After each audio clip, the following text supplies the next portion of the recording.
Hello all. So the title is Causes of My Epilepsy and Solutions for Me as well.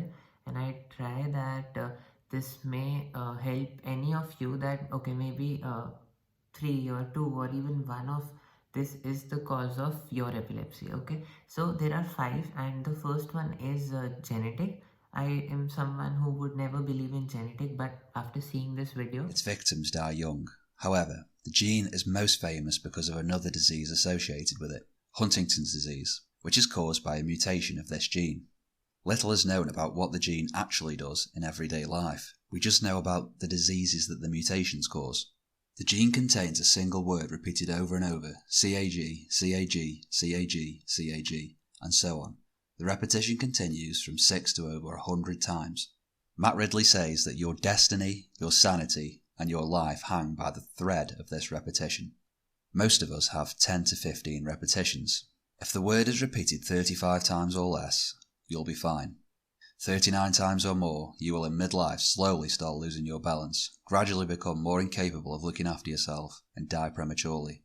The decline begins with deterioration of mental faculties, followed by jerking limbs, and descends into a deep depression, with occasional hallucination and delusion.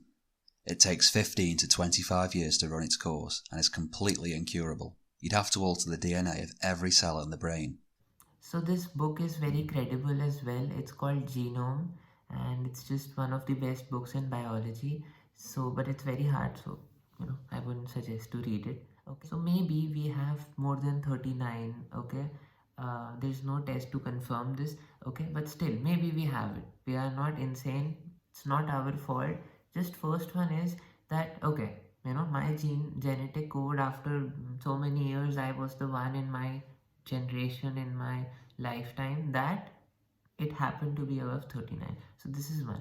The second one is physical means my posture. I'll speak from my experience only, that from school time I would always get taunts from people that the way you walk is very funny, because it was fully like the shoulders were like down and I would move in a very funny fashion for some people. And even now when I talk, my head moves very frequently, now that if you're observing. Okay, so and I try to look more natural to just make my posture better, but it did not happen because the body was so used to just the posture being so different. Now everyone walks differently, by the way, in this world, but what was happening was that my body was completely at a disbalance. I mean, even when I stand, I really am hoping that just this defensive hands, or just getting a wall support, or just some way that okay I can sit and talk. But especially when I'm walking, really feel like it's someone is cramping me up. Okay, so yeah, so a physical was that my body was never at ease. So you might have heard that what disease is the dis of ease, like the body is not at ease, so it's called dis-ease. Okay, I am very sure that my physical posture etc must have impacted, because I was very lethargic. My back wouldn't be straight at most times, and my walking posture was just funny. It's gotten a little better, but okay. The third one is mental and psychological. What would happen was that I would talk very fast and I would think very fast. And this is not a sign of intelligence, which I used to think that okay, I'm more intelligent. It was just a way of the neurons firing up, completely firing up. This is not when I had epilepsy, by the way. This was before that and after that as well. So it was more like when I'd think very fast, and my even my walk was a little faster.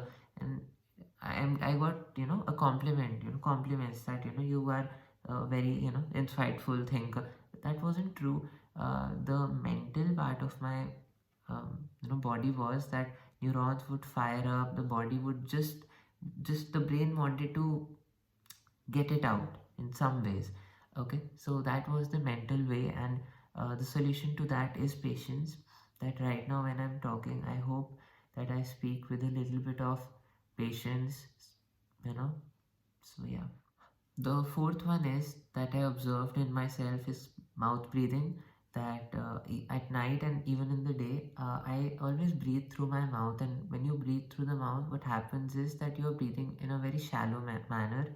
One one fundamental flaw is because when the doctor would ask us, to deep breathly, we would always he would put the stethoscope on our chest. So we thought that okay, to breathe deeply is probably through the chest, but the actuality is that deep breathing means just first your stomach should go up. So when you're a mouth breather, never so when you're a mouth breather, the breath is a lot more shallow, so it just reaches the chest. So what will happen if you are just breathing in a very shallow manner?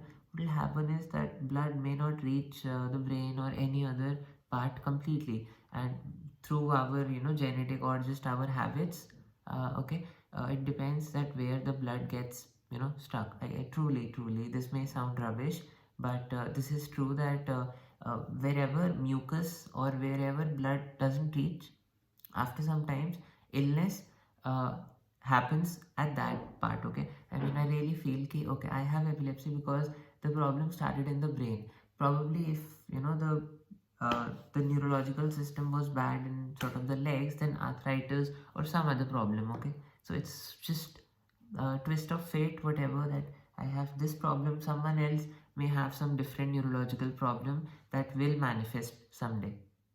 The last one is gut health and this the stomach. I mean, personally, I've always been constipated ever since school. I thought it's quite normal, but it's not. Just think that if your shit is always stuck in your body, okay, then like the air has to move upwards, okay. I mean, I'm just giving an example that we are made up of 6% air. So when body has so much of waste material and it cannot get out of that waste or toxic material, then what will happen in the body? It will get stuck. So what happens is it just doesn't find its way out, so body gets very toxic.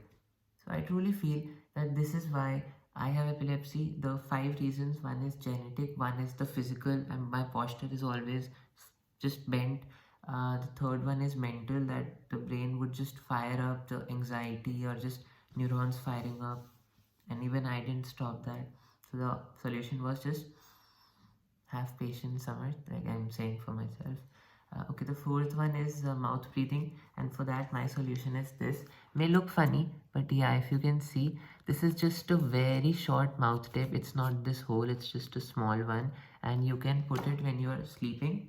What happens is that if you are put it, so naturally you will breathe through the nose, and hopefully the habit just takes place. By the way, this may sound funny, but I'm surprised there is a whole community. If you just search mouth breathing, you'll get thousands of articles or people's reviews that they were mouth breathers and this caused a lot of anxiety, and they started just breathing through the nose. And this happens through breath work. Breath work is a yogic technique which is just making sure your breath is regulated, and there are different steps to do that. And I preach mostly on this channel breath work, and because breath work will take care of all of them. By the way, and yogi even says that breath work can control genetic factors as well, but I will let that to your own judgment. And the fifth one is gut health. I am trying my best to make sure my gut health is fine. Okay, like I've done cleanses, and now I'm gonna make sure that I eat well, or I at least do intermittent fasting. Okay, you can use enema, you can use laxatives. Just make sure you get that the toxins, the shit out. Okay, it's so important. Okay, now finally, even after doing all these things, maybe something will happen, maybe not. I'll just post. Okay, but the thing that I am hoping will happen is that on that genetic level, it was like above 39 you are moving towards sanity, then I hope insanity. So I hope that after doing all this, it stops and it reverses itself, because I believe that just like people reverse aging, sort of that. Please don't criticize. This is just my own, imagination, or my own how I've been trained. I have seen a lot of yogic transformations of cancer, and they're being cured. So I have that mindset. I'm in India. I have these mindsets. that there is a naturopathy center, Ayurvedic center. People go and stay there for 14 days. Now, when they come back, they are very fit. Okay, so don't believe all of this, but yeah, just gut health is taking care of gut health. Second is just don't breathe through your mouth. Third one is mentally have patience, don't speak fast. Probably am. Okay. Fourth one is the physical. Just I think building muscle and just making sure my posture is right. That's what I'm focusing on.